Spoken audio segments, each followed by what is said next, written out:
Welcome to Coruzant Technologies, home of the Digital Executive Podcast.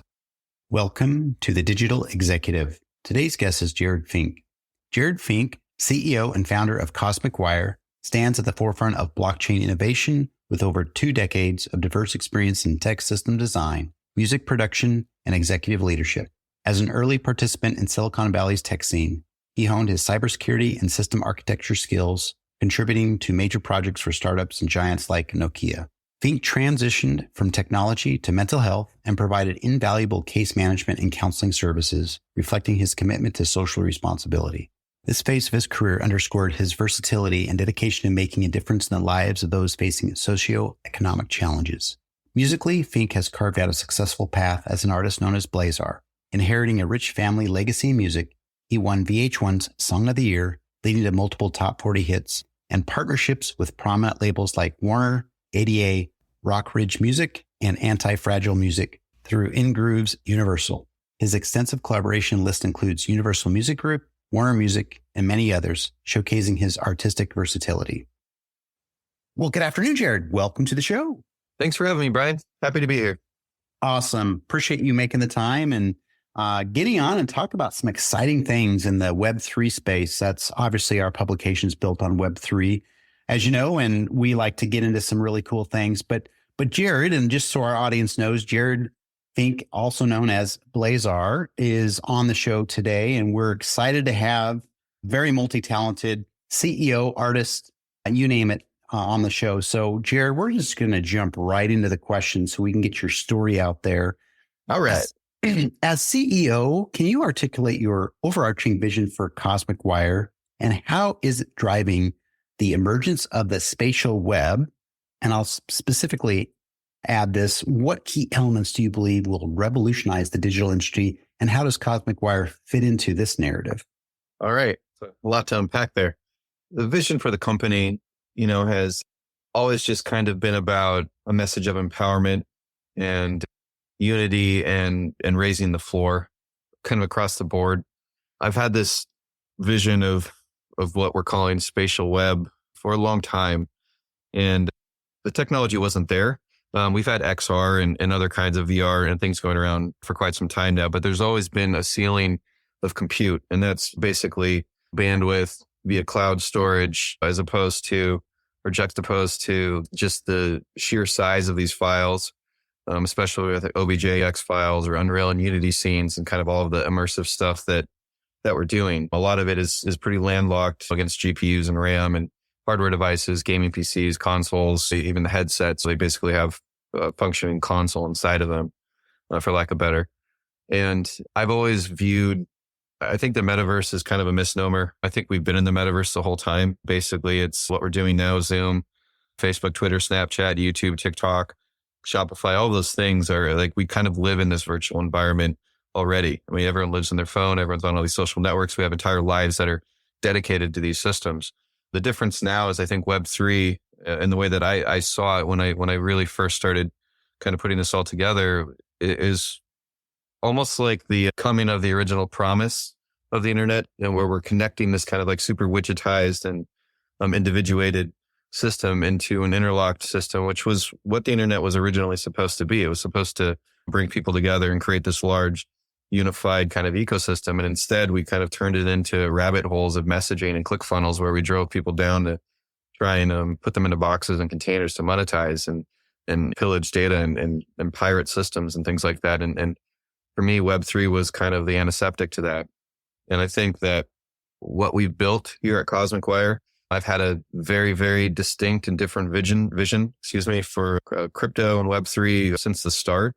We did a couple drops and participated in a just an enormous amount of like drops for other people as far as like ad hoc tech and development and marketing.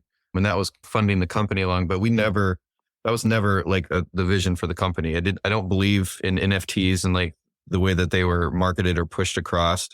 Or cryptocurrency even is kind of like the ICO pig stock scam that it turned out to be, with all these kind of garbage tokens and systems on passing liquidity through these market maker groups that are ran through Telegram and guided trading and all the kind of garbage that came across with it. I've always looked at Web3 as as ledger. And I think that's what blockchain is. I think it's, we're time stamping data. We're creating immutable containers to uphold provenance and chain of custody, and that can go across all systems. And what that does is it really creates a transparent system that upholds the validity of the transaction. The transaction is any data point. That can be a message, a communication, an email, a keystroke, a purchase. It doesn't matter. It's behavior that's being logged into a ledger to just create more superfluous, efficient, and transparent and valid business, and just the way that we interact with each other. And I think that the upshot of all of this is that we are raising the floor across the globe, because we didn't build this into hardware-based systems or something that required or was necessitated by some other kind of device. Like for me, it was always about, if you have access to the internet, you can use this technology. And spatial web is the next evolution of the internet, just with a Z axis, for lack of better. I think this whole Web3 is also kind of silly. It's not like on Thursday in 2007 in September, we went from Web 1 to Web 2. It's not this like on and off switch. It's a continual growth and an evolution of technology. And that's what's going on now. And Web 3 is just an evolution that's, I think, was partly kickstarted by the pandemic, shoving people into these kind of like isolated systems where we really started just kind of starving for human interaction again. I mean, I think Clubhouse was the biggest kind of outlier that popped out of this. And it always fascinated me, because I remember just watching this whole phenomenon. I was like, why are we talking on walkie-talkies again? Like, it doesn't make sense. But then it was kind of the essence behind it. And I think all of that is what's driving this. It's like we invented all this technology to put ourselves back in the room and start talking again. We followed like the bubble of narcissism as far as we can. And so Cosmic, when I was doing this, I come heavily out of the music industry, and I was working, I've been dabbling with like XR for the last decade plus. And like I said, there was always that ceiling. That ceiling was compute and file size and bandwidth and thresholds. And I mean, there's lots of pieces in there, but we really had a breakthrough, and it was based in something really simple and fundamental, and compression. And I put together what I thought were kind of the brightest minds in the world around this concept that I'd been working on a long time. And it wasn't novel as much as it was disciplined, because I think that what has happened is technology has progressed in the capacity that it has, with the growth that it has and the acceleration. I mean, our processing speed and our memory and our RAM, and I mean, it's monstrous compared to like the early 2000s. I mean, the scale at which we've grown is pretty intense. And with that, I think became, or what came out of that was an inherent kind of laziness, where people didn't have to work as hard because they had more room for error, or we didn't have to push things down as much as we did because there was so much more ceiling inside of these programs. Even think about your phone and how much memory is on that compared to like an early 2000s computer. There's a wide gap there. And we really focused on getting back to like fundamental basketball and like, what can we really do? What can we really maximize to get efficiencies out of this? And we started really messing in with like kind of surgical compression, as opposed to doing these universal systems where you have a ceiling and a floor and you just sandwich it. I mean, I come out of audio engineering and production, so I've always been in this. And it was just taking the same kind of concepts that I'd been doing for years and translating them into these other methods. So like we do the normal kind of DCT, Draco and Adobe and all the normal kind of systems that are out there. But we did come up with our own novel system of kind of separating different bits of file sources and really being surgical with applying different types of compressions at different points inside of a file, and then wrapping it together and then sandwiching on top of it, kind of doing a more intensive process, and then writing algorithms around to optimize that process. And what came out of it was we built an engine that has about a 60 to 90% optimization on top of all known methods. And we've proven this. We've gone through audits with some of the toughest infrastructure auditing companies in the world. We're in talks with all the major companies. It doesn't matter which one that you can think of, all the major cloud providers, all the software, the biggest giants in tech across the board. We're in deep discussions with all of them because we did something that is truly revolutionary with how we are literally compressing bits. And so the idea is that we could use the same infrastructure, but just push different things through it. Here in LA, the joke is everyone calls us Pied Piper, if you've seen Silicon Valley on HBO, but it's pretty true. I mean, that's really what we built all this stuff around. And then once we built that, because the key concept that I wanted to do is not only make this stuff usable and manageable, but also keep it in its native format. So you don't have a Kodak, you're not unwrapping it, you're not using WinZip or something like that. Like this is just a straight up pipeline tool that will allow these things to happen, because we actually have the bandwidth now. If we can make the file size small enough to get underneath a threshold, that we can do this stuff in real time. And that was the whole kind of thesis. If we just kept hammering away at this, that we could do, and we did. We cracked it. We are absolutely able now to run and live stream full UE5 scenes, Unity scenes. We're doing real-time volumetric holograms. I mean, and these things are massive. We're reducing UE5 scenes that are 4.5 to 5 gigs down to 20 and 40 megs. I know it sounds insane and not real, but it's absolutely real. We're at market. All this stuff is launching now. Volumetric holograms, these files are enormous, and we're able to live stream them now in insane fidelity. I mean, this is 4K and 8K files that we're decimating in real time and streaming over basically a 3G signal. I mean, if you have our ceiling, our goal was to keep everything to be able to run under 2 megs a second. And we're sending some of the stuff at 20 KB now, which is just an enormous optimization.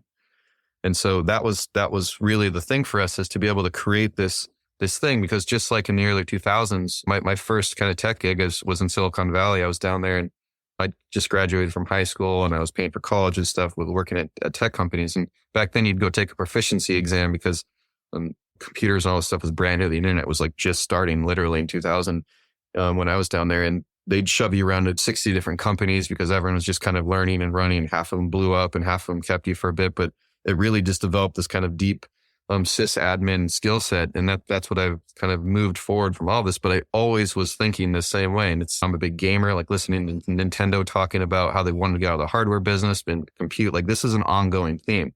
And so when we cracked this, I knew immediately that this would go everywhere, because it's been the vision of the internet since the start of the internet, was to be able to go and basically augment reality. And that's what I think the metaverse is the internet, like I said. And I think that all of these sites are the spatial web, and they come together into this large mesh network. And we, the people, we're the nodes, we're the autonomous sovereign nodes on the chain of the internet. And all of these blockchains and all these systems are basically highways to go and transact between it. And so what we were trying to build was a bridge system, or a dendrite connection between that and to all these chains to glue all this together, because the idea that you can only use Ford coin in Ford and only Chevy coin in Chevy is ridiculous. Like that's not how the world works. You still have to be able to exchange chickens for pigs, right? And houses for faucets or whatever the thing is. Like there has to be a method of interchange. And so all of that together was really the thesis of making this into a thing, because just like in the early 2000s when we were saying your company needs to be an internet company. If you're not on the internet now, your company doesn't exist. And the same thing now is with blockchain and Web3. This is about ledger and automating systems in a transparent way that is immutable, that doesn't have all of the human error, and doesn't live in databases. And we're sharding all this data, and we're providing security and zero trust environments so people can go and communicate with each other inside of these nodes that where they control all of their data. It's just a complete pushback against kind of all of that stuff. But it's really what I think is the original vision of the internet being realized today. And so what Cosmic Wire built, and what we've been building since the start, and now that we're coming out of stealth, which was what our seed raise was, and everything else that we did, was we built this entire stack. And this is from top to bottom, from our Kubernetes clusters that we put to kind of drive the network. We're not doing multi-server instancing or any of this other garbage that doesn't work. This is true live streaming DSP. We built our own spatial audio engine, our multiplayer, our entire blockchain system. We have true interchain messaging. We communicate to all chains simultaneously. We've bridged over to fiat. We've cut interchange deals with all the credit card companies through a payment processor, so we can superfluously go anywhere and people aren't paying any kind of fees to do this. We literally read all chains at the same time and run them into our network that goes into this spatial web, which is an immersive web with Z-axis. And it's not a world of like games or worlds or avatars. Like some of the places will be that, but some of it's like just going to the doctor or going to your class or going to the bank or sitting in a room with your friends. And it doesn't look like an 8-bit pixel. It's a one-to-one hologram of you exactly like you look like. This is that Ready Player One experience that everyone has been waiting for, and it's here. It's done. Like we're coming out with it, and we don't own it, right? This isn't some proprietary system. We built this as the picks and shovels for interoperable technology to allow everyone to build on this, because that's where the magic happens. The same thing that happened with Windows or DOS or Linux or any of these other systems where you build the infrastructure to allow the world to extrapolate and express upon it. And that's what I think all of this is. And that's what we've been building and driving for. And now we're here. We have partnered with literally the largest tech companies on the globe. And we're launching in a way that's just, for me, it's mind boggling, from starting this company in my basement to where we are now. And it's been the most trying, hard experience of my life, but also one of the most fulfilling things I've ever been a part of, because we really are building something that's going to demonstrably change the way things are done. And it's amazing to be a part of it. That's awesome. Thank you for sharing all of that. We get to touch all the points on there, but I really do just really inspired by the story. And I'm like you, an enthusiast in this space. I've been a technologist for many years, and I'm heads down, full on into this immersive blockchain industry 4.0. And I want to do it for the right reasons. As you said, give the power back to the people. Let's open it up so everybody can explore their full potential and not be locked down by big corporations and specific proprietary boxes, as you mentioned earlier. So thank you again. And Jerad, jumping into this next question here, if you could bear with me, I'm going to take this one piece at a time. But from a philosophical standpoint, how do you envision the spatial web leading the digital industry into the future? And are there specific principles or ideologies driving this vision? And how do they reflect Cosmic Wire's commitment to innovation? Yeah, I mean, that's a deep one. I think that the main principle that's driving me and driving this company really came out of the last 15 years of my life, being deep in the music industry. I've been a producer, a ghostwriter, an engineer, a mastering engineer, an artist. I don't even know how many labels at this point, and publishers, and really deep in like trademark and copyright law and royalty systems. And the only thing that taught me was that it's really broken. And the system is broken almost on purpose. There's all these intermediaries between all of these endpoints, because the system is built to kind of allow this leeching effect. And for me, that all came to this kind of principle of identity and privacy. And I feel like we've lost it. I mean, every single system that we go into, it doesn't matter your Facebook or Instagram, X or Twitter, whatever we're calling it these days. It doesn't matter. They all have TOSs and they all basically say the same thing. Even your Apple device, like we all know everything's listening to us. We're talking about phishing lures. Both of our phones are going to have phishing ads all over it tomorrow. And it's invasive, right? And they put you in these systems where you don't have a choice. And for me, that was the same way I felt about my IP in the music industry. And when I started really branching out, it was the same thing I was hearing from commodities. And before I was in music, I was in medicine. I was literally finishing up my MS and going into my residency when I got offered my first deal. And it's the same in medicine with HIPAA compliance and the way that insurance companies pirate data. And it's the same in everywhere. I mean, education, it doesn't matter. It's just part of our life. And I think that is the one thing that has been the driving force behind this, is that putting the power back to the ownership of our own entity. This is my intellectual property. And I learned this in music first because mechanical sales, CD sales, downloads, all that kind of stuff don't really exist anymore. It's not like it was in the 90s or the 70s, or people were buying records back in the day. The lesson that we learned, especially in the last 10 years, was that the music is basically free. And what the music is a hook to bring the people in to you, and you are the commodity, right? And you are the sticky thing that gets people attached. And it's all the expressions of you that they start getting into, right? And if it starts as music, it turns into all of the other things that you do that really gets them into this ecosystem, which then begs the question, why don't I own myself? And I went through this. I was literally in court cases with fighting for my own intellectual property. And that doesn't stop in music. It's literally everywhere. So the guiding principle is that by doing this correctly, we can go and instantiate a walled garden that's a true zero trust. Like, we don't have access to it. No one has access to it except for the person that is it, right? And that's the key principle here that drives all of this. And by doing this for everybody, it allows everyone to monetize, license, and control their IP, their entity, their expressions in all facets. Because I think in now and into the future, I think all people are creators. Like, it's not just like people that can play guitar. It's not just people that are painting or writing books. It's like, I mean, if you go on Instagram, it's people talking about how they garden or how they eat their oatmeal in the morning or telling jokes or building stuff out of whatever. It's just people build communities, because one thing that we've learned from social networks and the internet is that there's really groups and niches and communities around all the things, because we all kind of share this human experience together. And all these companies are just raping and pillaging everyone across the board with this kind of concept. And so that's the guiding principle between what we're doing, is we're really changing the monetization of how we are interacting with the world. And it puts us in control. We can still do the same thing, only now we're going to license to Facebook or license to these other platforms, and they can compensate back if we want to share that data, or we choose not to. You don't have to participate, right, to go and play with everyone else. It's changing the dynamic, but we're doing it in like a free and open way. And it's just taken off like in a way that's really hard to understand. Thank you. Again, Jerad, I appreciate the enthusiasm behind what you're doing.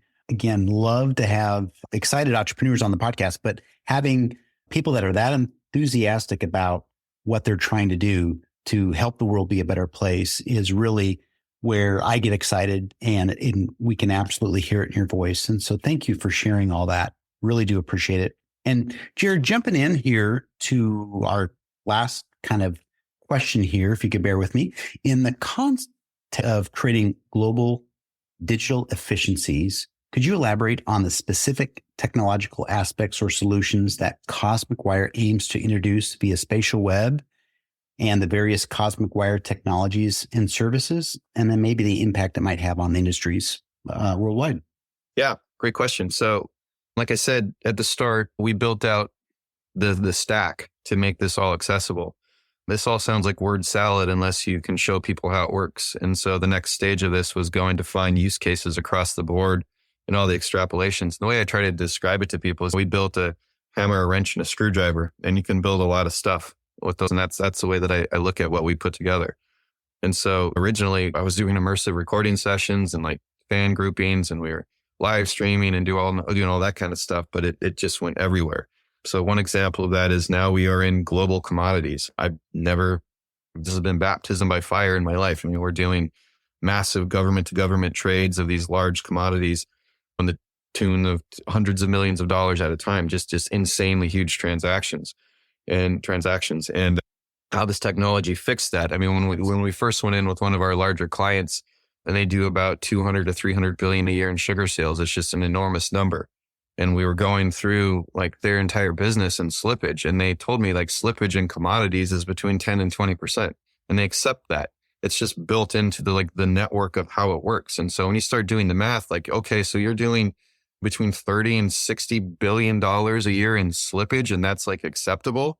And that just comes from databases being hacked and repurposement of documents and commodities. They do SBLCs, which are the standby letters of credit that all the governments lean against because these commodity trades are so big when you're like doing sugar from, Mexico to China, and they have to do these massive transits. And so all those documents that get hacked and they get repurposed, they change finance numbers or routing numbers, all the little ports along the way. There's like skimming and slippage, the proof of product process and the proof of finance. All of that takes time because they're still doing have to do these documents back and forth, and the whole packet has to go back and forth. And sometimes these people are in different languages. So there's tons of cultural business issues that goes on in there. And then on top of that, there's just the normal things like humidity and degradation and all of this stuff, because this process is so elongated and so archaic. It's like adds and accumulates into this large kind of like loss that's just built into the business. And this isn't just in commodities. It's in medical, it's in like the military, it's in inventory, it's in shipping, it's everywhere. Right. And that's just by proxy of how the system was set up.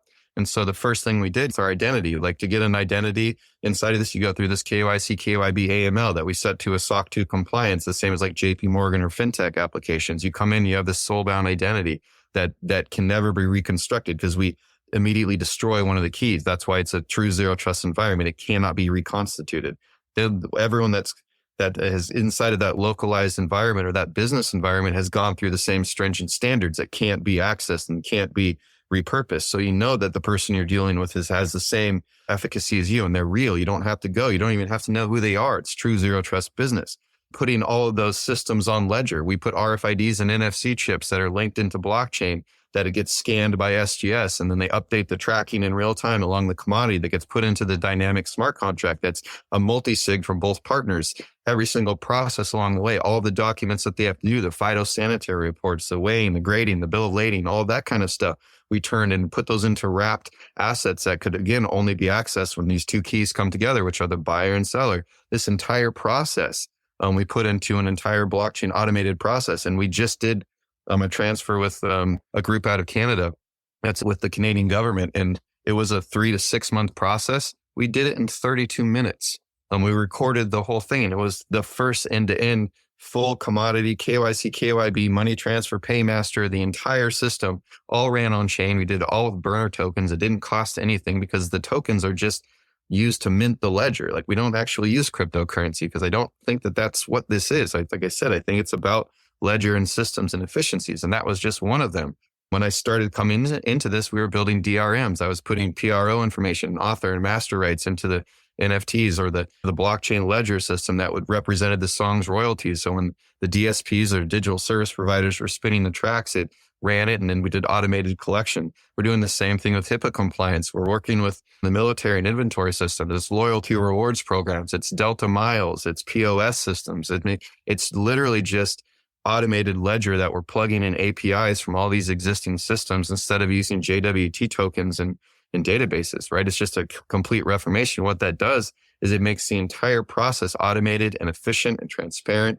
And it's inside of that. And it's all built on that same preface that every single person that's in there has gone through the same process to prove they are who they are. And that never stops. It's an ongoing thing, right? So you are absolutely certain that the person you're talking to is on the other side, and we don't have access to it. The outside world doesn't have access to it. No one can get into those systems because each one is its own autonomous system. And then we plugged in interchain messaging to be able to have all these nodes go anywhere they want. So it doesn't matter where you're coming from. And we're still just running ledger along the side. So if you want to go and trade Bitcoin for ETH and do that and pay gas fees and invest and all that, that's fine. The ledger still runs alongside of it. It's parallel paths. They don't intersect. And that's really what this is. So it's efficiencies literally everywhere. We're tied in with infrastructure from compression plans to doing entire automated POS systems. We're plugged into, like I said, commodities to just an absurd amount of systems. We're in talks with the US government or in the military to go into their automated systems, like large infrastructure partners. It's really just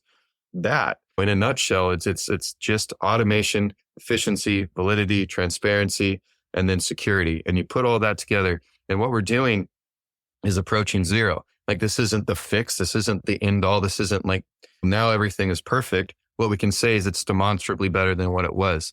And that's what technology does, is we're always approaching zero. And this is the next leap forward for automation and security. And blockchain, I think, is absolutely the future of how all these systems will work. And it doesn't matter what system it is, because any API can be the variable for the dynamic contract that is being manipulated by the system on both sides that creates the multi-sig for the entire execution of the transaction. And that's what we've been doing. In transaction, we're doing everything. Keystrokes, what you're clicking on, how long you're clicking on it. Every single piece of this is being put into it. So you get your CSVs for your output of your data. And because this is all just variable-based identities, like from the top-down view, we can say, hey, look at this zip code. We can see what all of these variables are doing. We have no idea who they are, what data it is. And then the inverse side of it allows brand partners and sponsors to come in and say, hey, if you would give us some of your privacy, or if you would tell us more about yourself, we'll compensate you in this way. And we created that entire system so you can monetize on both sides. The user, the entity, the person, right? The citizen, that they get to control their own destiny. They get to control their assets. It's more secure. You're not sitting in a database that's going to get hacked next week. Like, this is your autonomous safe. It's you. It's your entire entity, and it's controlled and owned by you. And that's what it is. Absolutely love it. And this is exactly why I started this publication built on the chain, basically, to give power back to the people. I want people to understand what we're building out there and to really eliminate, again, proprietary systems, eliminate, as you say, the extra sludge or slippage that is the waste, as I call it, in all industries. And the shipping example was a prime example of that. And there are so many things that we can do with blockchain that are way more efficient, that will save people a ton of money and time. But the cool thing about it is the fact that it's immutable, it's a permanent register, and it's something that just can't be changed. And that's really what inspired me. And I love what you're doing. And I'm going to continue to support, follow you, and push you all over the globe to my global audience. So Jerad, I appreciate you sharing that. I appreciate it too, man. It was great being here. And it's nice to see the like-minded community, because people are starting to really see what this is. And that, I think that's exciting. Like when this all started and we were doing like the first kind of like gatherings, Miami NFT and Coin Agenda and all that stuff, when it really started taking off, there wasn't a lot of people that even thought this way. But now there's definitely like an entire population of people that are seen swimming towards the same island. And that's how we know it's real.